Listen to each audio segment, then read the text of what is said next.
In this video, I'm going to talk to you about some definitions of concentration. These are going to be more real-world definitions, not ones that you would typically use in chemistry, but ones that you would use if you're just doing sort of everyday work with solutions. So keep in mind, in general, for all of these, we are going to base our definition on concentration is going to be equal to the amount of solute divided by the amount of total solution. So not solute per solvent, although sometimes that is what it effectively is going to become. It's solute divided by the total solutions. It depends on the type of solution that we're working with, or the type of mixture that we're working with, how we define what we're going to measure here. So are we going to have mass, or are we going to have volume? And that depends on what we're doing. So what I'm going to look through here is just a few examples of mass to mass, mass to volume, volume to volume, and we'll see how we can use whatever it is that suits our individual mixture. So our first example here, mass to mass. So concentration, that is mass to mass, is defined as the mass of the solute divided by the total mass. So, I don't know, example here, a manufacturer creates steel with 1.2 grams of carbon in 100 grams of steel. Determine the mass to concentration. So here this 1.2 grams represents my solute, in this case carbon, and 100 grams is the total mass of the steel. So here, 1.2 grams divided by 100 grams. As long as these units agree, I don't have to put them in my final concentration, and I get 0.012. or 1.2%.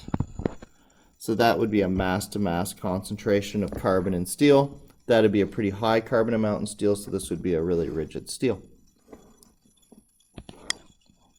It might make more sense to do mass to volume. So what we mean here is if I'm doing a concentration that is mass to volume, I think sort of the obvious situation here is I'm putting something that's solid into something that's liquid, so it's easier to measure the mass of the solid and the volume of the liquid. So this is going to be the mass of the solute divided by the total volume.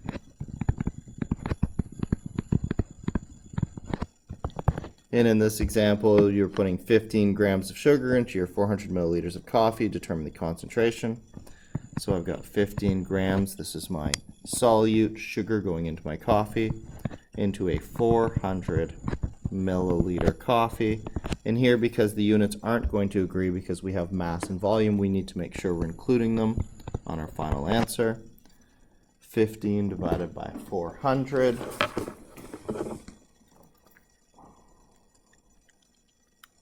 Is 0.0375, and so that would be our statement here. I don't think you'd typically move this over to a percent. These mixed units sort of keep you from doing that, although I guess you could if you really wanted to.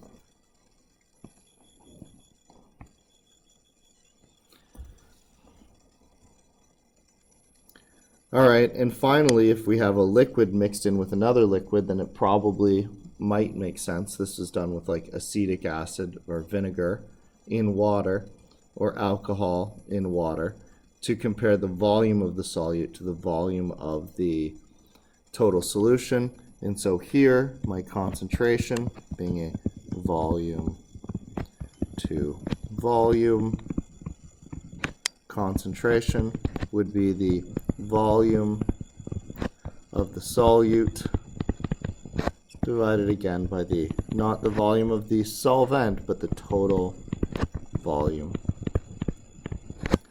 A distiller is able to boil away most of the water in a sample, leaving 109 milliliters of alcohol in a 150 milliliter sample. Determine the concentration.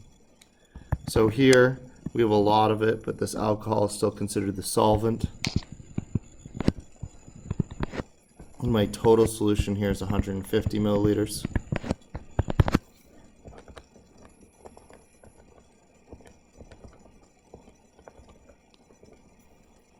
So I would get 0.727 or 72.7% alcohol in the sample in comparison to the water.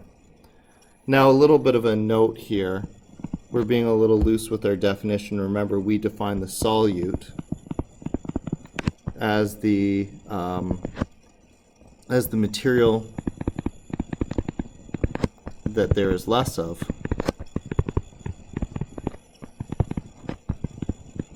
And clearly here, excuse me, clearly here we have more alcohol than we do water.